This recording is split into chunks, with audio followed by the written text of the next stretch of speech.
What's up, nerds? This is MonsterKoala, and I'm here to bring you stories from worlds not our own. I hope you guys could follow the last video easily. I was a little afraid that reading so much directly from the source would prove problematic, but so far the feedback's been positive, so thank you guys. And with that, we'll begin this episode of Pantheon Lore of the Fallen with speculation on the Keepings of Castigue. So, first off, I was wondering, why would the Keeper hold a fervent belief that some sovereign presence desires the guarding of all of these precious things? So this makes me wonder if he has spoken to Terminus.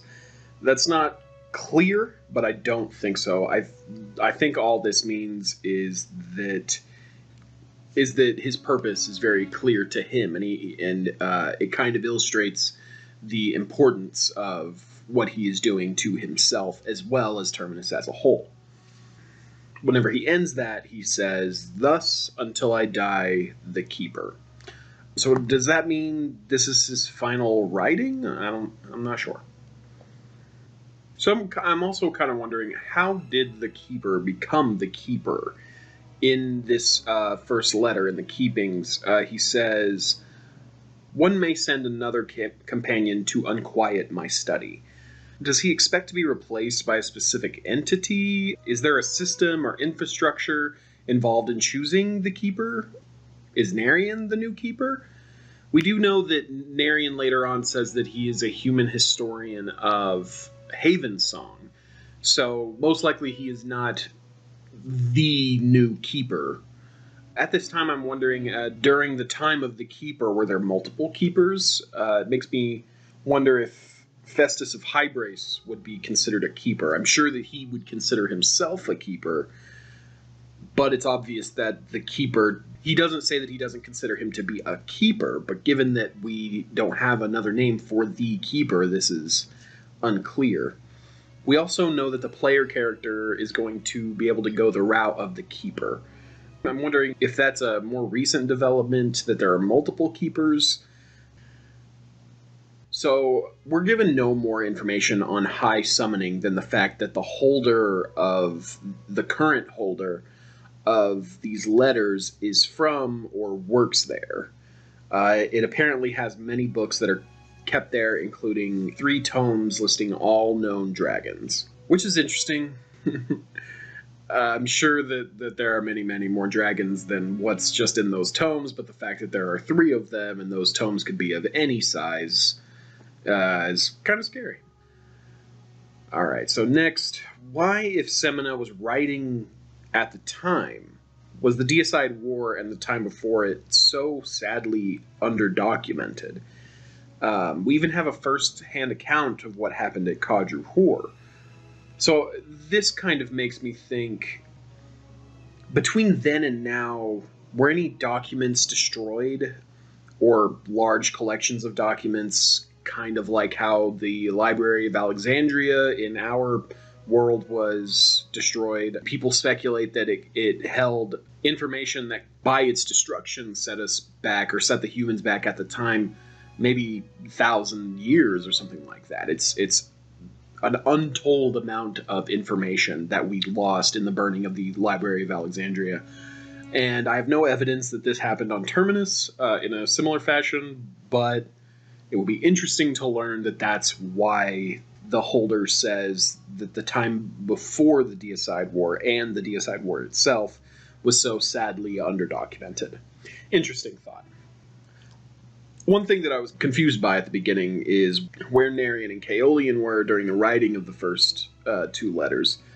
So they also say our city in those first 2 letters, and we find out in the third one that Narian is indeed a historian of Haven Song, and it's interesting because him saying our city, it kind of gives the idea that Haven Song was not just a human settlement, but also a place where elves worked, or elves inhabited to a similar degree. I don't have any evidence for that, but the fact that Haven Song was where it was, and that we have been told that the humans and the elves worked very closely together given their geographic locations when they landed, it's totally conceivable that Havensong could have been a collection of humans and elves, but it does seem that Kaolyen probably...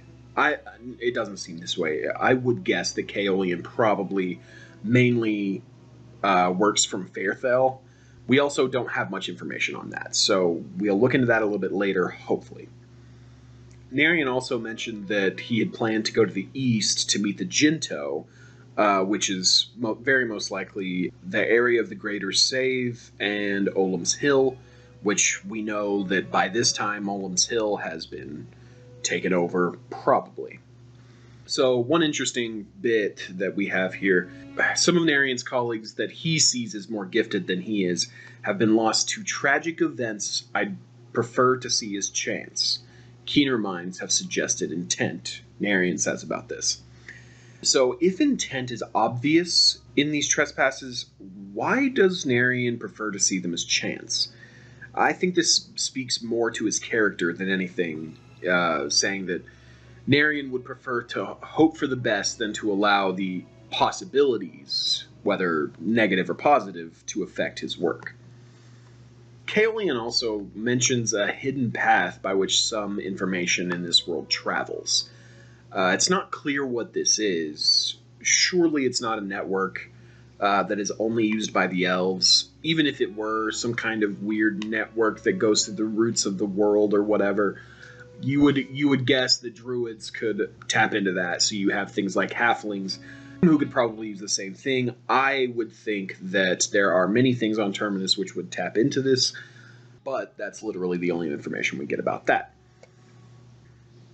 So next, did the elves translate the Drak Elrin script on each Rainborn pillar they found?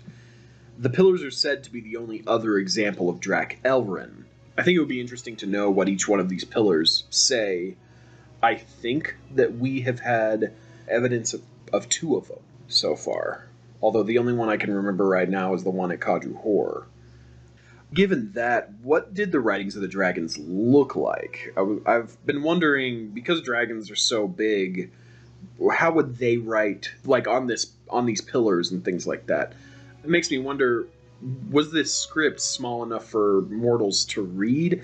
I would imagine that a dragon the size of Rocnilthamos writing would, one character would be so much bigger than a single humanoid that I don't see how he could read an entire script without being super high in the sky. So it makes me wonder if dragons can shapeshift like in other IPs, and would they do this to write anything? I find it unlikely, but maybe we'll find some information later on. It's probably speculation that doesn't mean much, just because there's writing, you read it.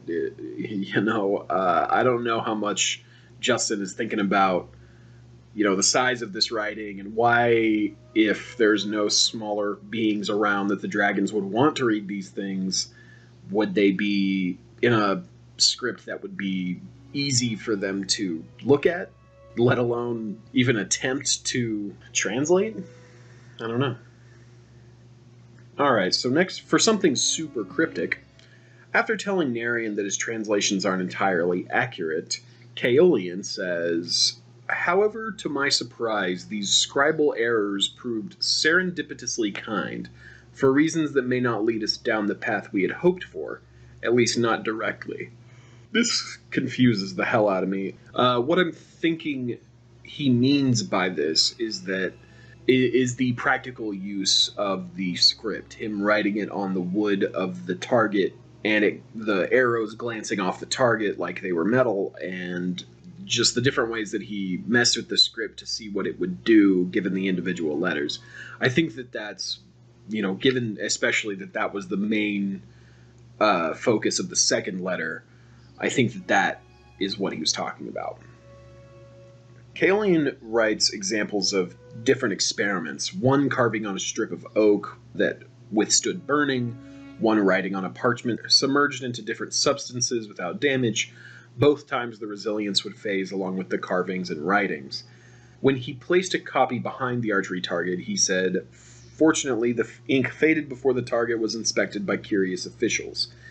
It seems to me that it doesn't matter the means of translation, but the words themselves are so, or the characters themselves are so arcanely encrypted that copies cannot exist. Now, I'm wondering, is that because it's Drak-Elrin or because it's the Dragon Accord? Is it the content or the form?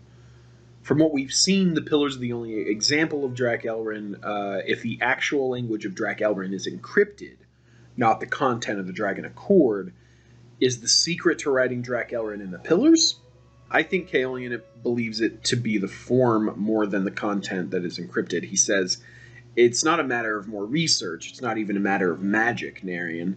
It is a matter of not being a dragon, implying Drak-Elrin is impossible to be understood by anyone but the Dragon King, or possibly the Rainborn themselves.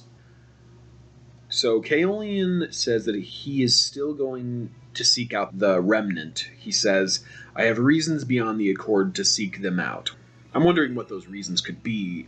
Honestly, have no idea whatsoever. Perhaps actually he knows about the advance of the armies of the Ravaging Lord, the Revenant. I don't know. I could speculate all day about why, but we're not going to because we don't have a whole lot of evidence for anything.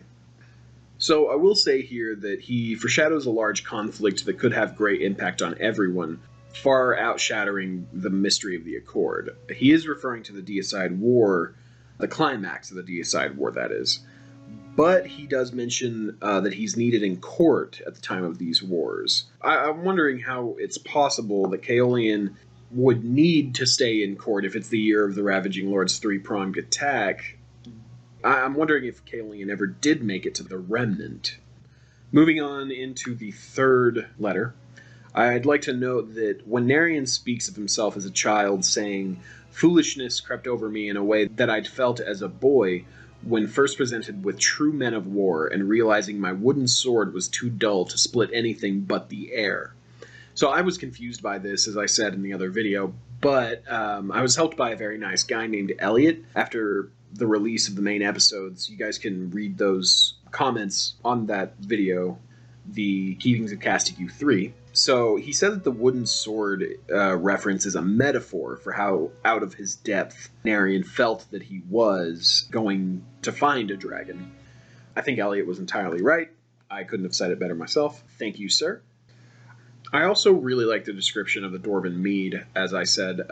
He says that this was not just an indulgence. The old Dawson dwarves brew it with something else than honey, strong but not sour, and hot, like drinking flame at first, but ending with a chill. It makes me wonder if the dwarves need this mead for warmth, just like Narian said that it helped with, or is it a fortunate side effect for visitors who can't stand the cold, like I've assumed that dwarves can. I'm also interested to know where Ru'lun is. I would guess that it's on Terminus somewhere, given that Narian has a physical memory of it, as he mentions it when he hears waves lapping against the shore after entering the hexagonal door. He says, I was reminded of the line from the sailor's hymn I'd often heard within the tavern of Ru'lun. The tide's a song which never sleeps. Moving on, I am an even bigger fan of Kazas after this, and I have a few questions regarding his depiction and some other things that he can do. So after this, I think it's safe to assume that all high mortals are probably larger in stature than their people, like Kazas. I'd like to know exactly how much bigger than Narian Kazas appears to be. We have little indication here and there, but nothing is terribly concrete, it seems. Also, Kazas is able to find his way through the cave without using his memory, and he was able to make the boat move along without physically doing much. How does the power of a high mortal work, this makes me wonder? Do they still have the ability to interact with Terminus on a spiritual level, giving them the ability to do things like this? Are these abilities that are shown here exclusive to Kazas? I'm not sure. So the first thing I noticed about the Keepings of Castigue 3 and Night of Five Voices was the mention of the tundra surrounding Kadasa. We find out later that this is not the Tenebrous Tundra, as I previously thought. Kazas says after he and Narian meet Rel-Cirin, We are skirting the tenebrous tundra, a great buffer between us and the kingdom underneath. Narian interrupts him to say, "This is certainly not the tundra we traveled through on our way to Cardassa. What is tenebrous? And what kingdom could possibly exist out there?" I have the same questions. The definition of tenebrous is dark, shadowy, or obscure, which, I mean, that gives us no real hints to what it is other than maybe a physical depiction, although, there's talk of the moon, but we don't really know how much light is being given.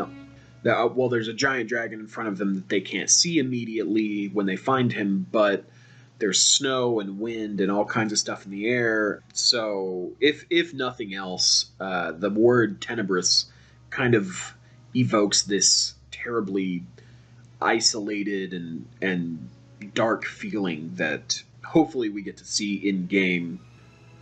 I also, given this, don't think that it would be a stretch to assume that the kingdom underneath could refer to Amberfate. Without much information on what inhabits the former home of the dwarves, this is pretty much all the speculation we can do on this. So a couple of things that I've been wondering after reading this. What would the location of the tenebrous tundra be? Is it a different plane of existence, given the interesting way Narian arrived and kind of its attributes? I do find this unlikely. Most likely, it's simply deep within Whitethaw.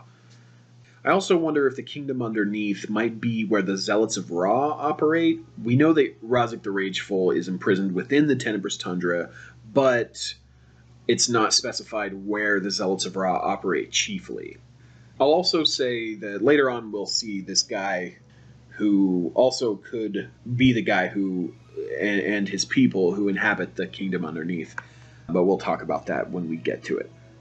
Rel-Cirin says finally at that, "You have need of a king, human, but you may not have all the king's secrets."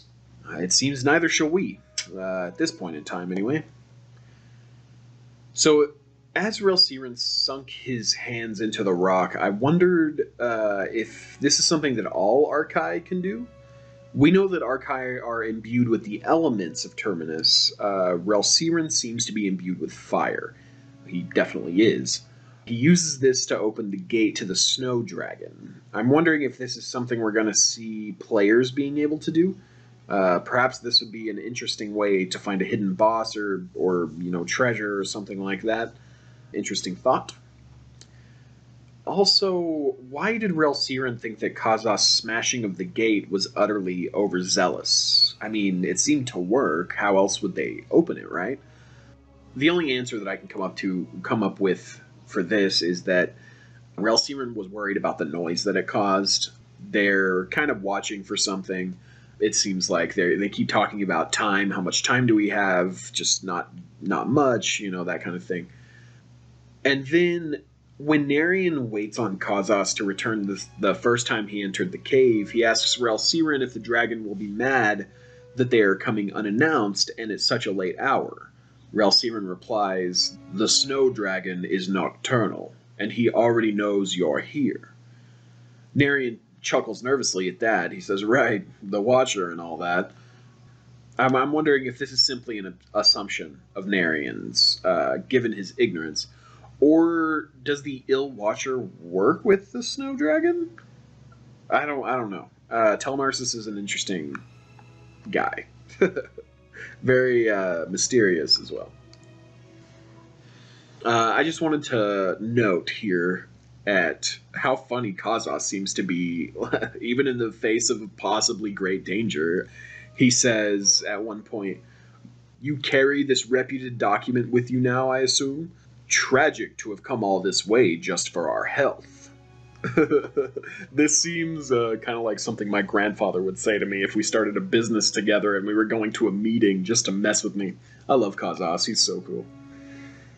As they're going through the caves, Narian mentions some intrepid explorer who had carved out and buttressed an opening seemingly ages before our ascent in one of the dead ends.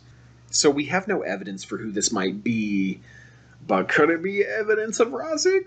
It really could be anyone. It's probably insignificant given the the tiny, tiny amount of information. That's literally all we get, is that there was an indentation in the wall of the cave that looked ancient, and that's all.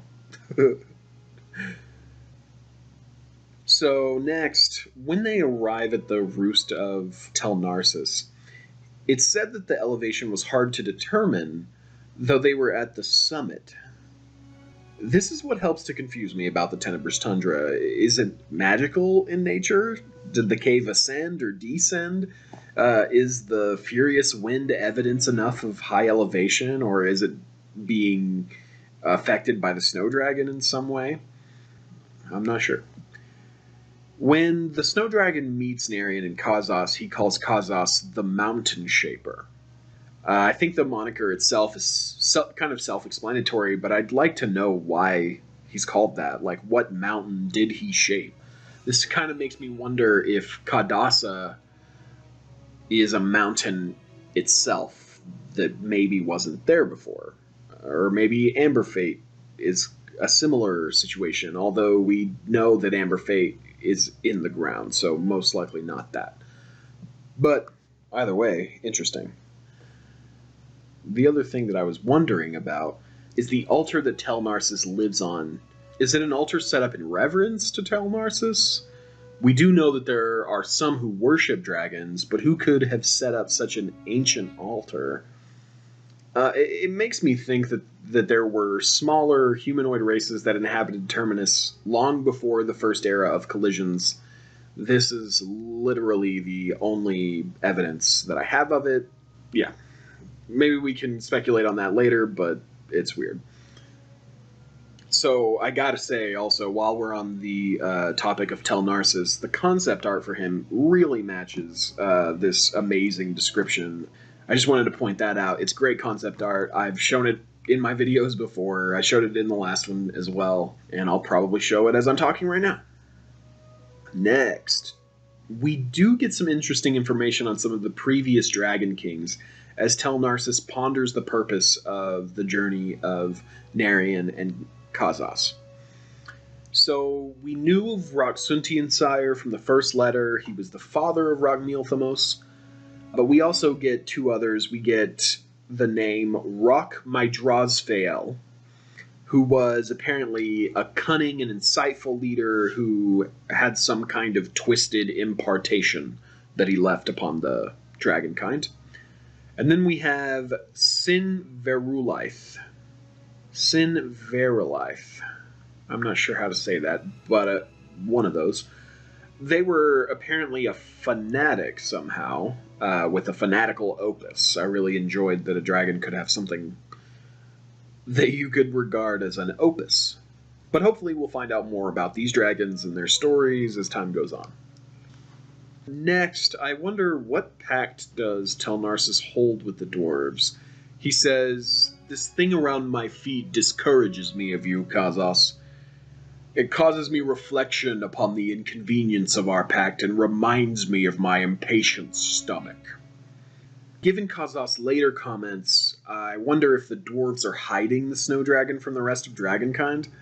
Have they simply, the snow dragon and the dwarves, have they simply resolved not to destroy each other? I don't know. I'd like to know more about that. He also hints that the Dragon Accord might hold some insights into the transcendence of dragonkind. So, a few questions about that. Are the dragons not mortal? Given the word transcendence, I'm not sure. Also, is the dragonkind older than we think, if it includes information on this as well as the way in which each new race was admitted into Terminus? I don't know. So Kazas says to Tel'Nharssis after his outburst, he says, "Oh, you shall raise the alarm amongst the dragons. Tell me, Tel'Nharssis, have you regained your place among them? And further, I wonder if they will perceive the quality of your intentions this night as favorably as we have." Of course I'm going to wonder what the High Mortal King means here. What did Tel'Nharssis do to alienate himself so much from the dragonkind? Did he lie, steal, cheat? Either way, the dragons certainly don't trust the snow dragon. and I would definitely like to know why. Just to note real quick, I think when Tel'Nharssis mentions the coming plague which will swallow them whole, he's talking about the climax of the Deicide War. At least I hope that's what he's talking about. I kind of hope that's what he's talking about. I'd be interested in slaying the harbingers of a coming plague. It'd be pretty cool. And now, for my favorite part of this entire speculation, the Ill Watcher. He's a super interesting villain. I don't think that he's the Ravaging Lord. So that my reasons for this, at this time, Aitero or the Ravaging Lord would probably be in Kadruhor, just about to launch his three-pronged attack on the Sacred Six. Aitero is also not described in great detail, but I don't think he's supposed to look like this. The wrappings and crudeness, in my opinion, don't seem to fit. I mean, that's entirely speculation, but just like Kazas, I think that Aitero would be big and kind of glorious and still hold kind of an air of a god, and I think that would reflect in his description and what he's wearing and stuff like that, especially given what he had become, the Ravaging Lord. I think that would be more than just being decrepit. I think that his appearance would give a contrast to his appearance before he was corrupted, and I just can't fathom that it would be something like how the Ill Watcher is described. Seeing as the beings attacking them look human, could it be a human god that descended who we don't know about yet? Surely it's not Osari, as he attacks Kingsreach very soon after this, but I'm not sure.